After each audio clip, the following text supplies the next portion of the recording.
At a royal banquet, the dessert lid lifted, revealing a jiggling gelatin replica of the Prime Minister's face. Laughter erupted, but all eyes turned to Queen Elizabeth II, who simply raised her glass with a sly smile. But what happened next will shock even those who thought they'd seen everything. First, let's go back to the beginning. The rain had eased into mist over the Balmoral countryside, the fog clinging to the heather like breath on glass. Anna Price's boots crunched lightly on the gravel as she approached the side entrance of the estate, not the grand arch framed in stone lions, but a modest doorway tucked between hedges, where a single lamp cast a golden pool of warmth against the gray. It felt more like arriving at an aunt's cottage than the home of the most recognized woman on earth. She'd rehearsed for this moment, memorized palace protocols, practiced curtsies, ironed every syllable of her introduction. But the door opened not to a footman in white gloves, but to the Queen herself. Cardigan sleeves pushed to her elbows, a pen behind her ear, and a thin smear of flour on one hand. "Journalist?" the Queen asked, tilting her head. "Or just someone who likes walking in the rain?" Anna, caught off guard, could only smile. "Both, I suppose." Elizabeth gave a conspiratorial nod. "Good. Come in before the corgis decide your fair game." Inside, the sitting room was nothing like Anna imagined. No towering portraits or gilded furniture, just a worn tartan armchair, shelves cluttered with history books and teacups, and the steady tick of an old mantel clock. The Queen gestured toward a couch near the fire and handed Anna a mug, steam rising from a brew too strong for ceremony. "I won't do speeches," Elizabeth said as she sat, "and I won't pretend I'm not tired of being asked what it means to be a monarch." Anna opened her notepad slowly but didn't lift her pen. The conversation began stiffly. Then, like the fire warming the room, it softened. Elizabeth spoke of childhood mornings crouched beside the radio with Margaret, listening to war reports and pretending not to cry. Of losing her father too soon, then stepping into a throne while still grieving. Of the first state dinner she hosted, nervous, cheeks burning, terrified of dropping her fork. But the moment Anna would never forget was when the Queen described VE Day. "We borrowed hats from the maids, wore scarves low. I linked arms with two strangers and danced in Trafalgar Square.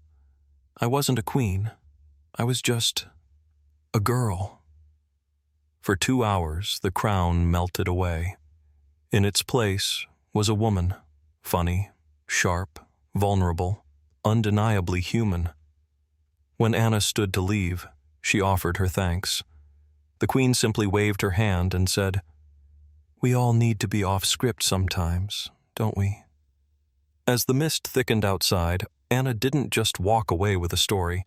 She carried the echo of a person the world was never meant to see. The state drawing room was drenched in golden light from towering windows, its walls lined with centuries of portraiture and secrets. Cameras hummed softly in the background, synchronized with the hum of anticipation in Anna's chest. She had been here before, but never like this. Never with a royal entourage frozen in stillness, waiting for a single image that would carry the weight of 1,000 headlines. Queen Elizabeth II entered like a brushstroke across a still canvas, gliding, polished, adorned. Her gown, a deep sapphire silk, caught the light with a faint shimmer. The tiara, heavy with diamonds, crowned her silver hair with practiced perfection. Pearls rested against her collarbone like punctuation marks on a royal sentence. Every movement was choreographed, and yet something wasn't right. Anna, now 32 but with years of quiet wisdom in her eyes, lifted her camera to frame the shot. Her finger paused on the shutter. Elizabeth was standing where she should, chin held high, the polished figure of enduring monarchy. But her eyes had slipped, drawn not toward the lens, but toward a small, personal object the stylists had overlooked, a framed black-and-white photo on the mahogany table just behind her. Princess Margaret. Young, radiant, reckless in that way only younger siblings can be, caught mid-laugh in some long-forgotten summer. The Queen's gloved hand hovered above it, not quite touching, a twitch in her jaw, a breath carefully contained. Then the words, low, almost as though she were speaking to herself. She was the troublemaker. I was the net that tried to catch her. Her voice, steady until now, frayed at the edges like worn silk. The smile that followed was automatic, tight, formal, a mask retrieved in a heartbeat. But Anna saw it, felt it. Not just the sorrow, but the restraint. The kind of grief that doesn't seek attention but weaves itself into duty like invisible thread. No one else in the room seemed to notice. Assistants adjusted lights. A stylist fluffed a hem. But Anna lowered her camera. In that suspended breath of stillness, she realized she had captured something far more rare than a photo. That day marked not a shoot but a reckoning, a woman in pearls mourning in silence, armored in protocol. Elizabeth hadn't chosen the date by accident. She had come to the lens not to hide, but to show, without words, that memory does not fade just because time expects it to. Anna never included the moment in the article, but in her private journal she wrote with shaking hands, "Even royalty bleeds, just not where we can see it." The banquet hall at the Chateau Laurier gleamed with diplomatic grandeur, crystal chandeliers raining light down on polished silverware, white-gloved servers gliding like dancers through a maze of satin-draped tables, and the low murmur of multilingual conversation echoing against gilded cornices. It was the final evening of the Commonwealth Summit, a stage set for gravitas and history. And yet, tucked behind the grand curtains that lined the eastern wall, a plot was brewing that had nothing to do with treaties or trade. Anna Price, now 51, with fine lines etching the corners of her sharp green eyes and a single gray streak carved defiantly through her auburn hair, had been summoned without warning. "No cameras," the liaison had said, eyes darting. "Just come." It wasn't a request. She found Elizabeth, now 83, her gait measured but her presence undiminished, in a lavender gown that shimmered faintly beneath the warm backstage lights. She stood beside two nervous footmen, one of whom was balancing a silver dome atop a rolling cart with the reverence of someone guarding crown jewels. Except it wasn't pudding beneath the dome. "Anna," the Queen whispered, leaning in with an impish glint in her eye that age had not dulled. "We're going to serve this instead of the actual dessert. Don't laugh just yet. Wait for the reveal." With a wink, she gestured toward the decoy, an absurdly lifelike gelatin sculpture of the Canadian Prime Minister's face, down to the bushy eyebrows and famously oversized grin, mounted atop a 3-tiered custard base. The Queen had even insisted on edible gold flakes for the glasses.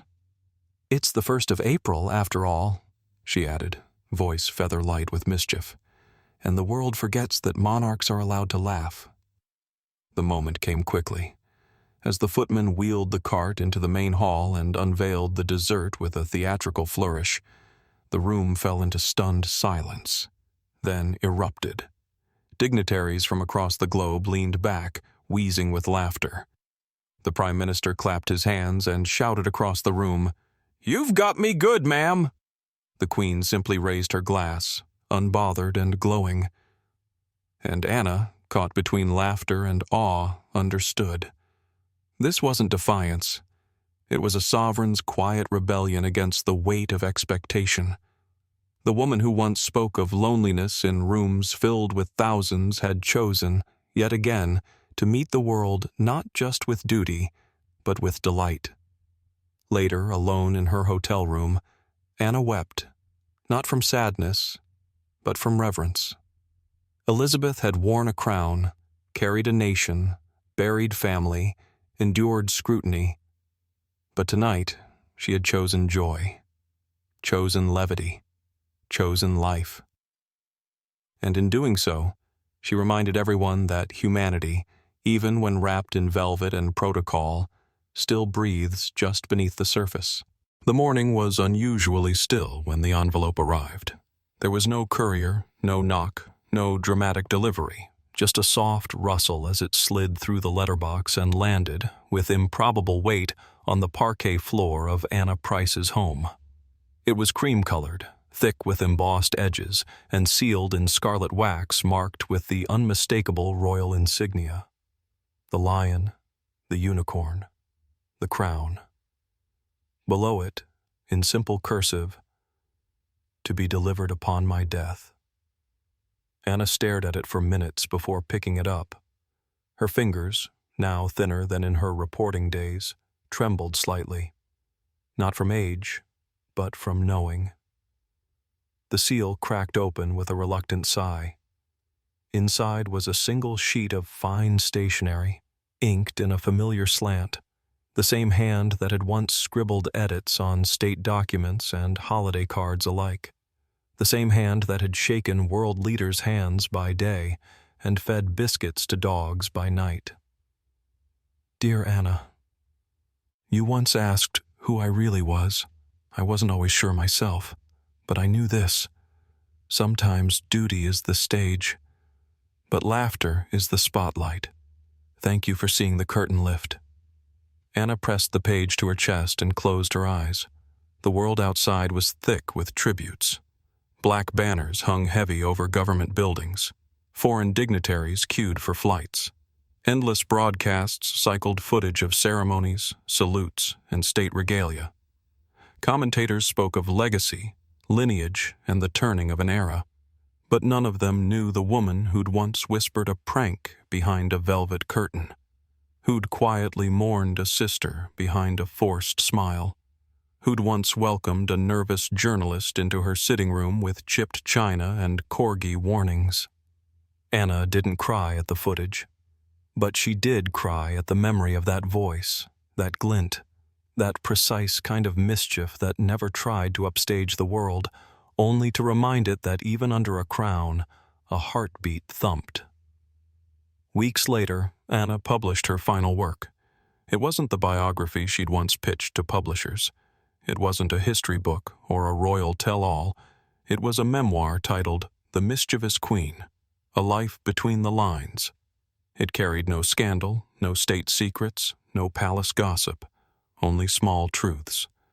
The kind found in laughter, in grief, in chipped mugs and silent portraits.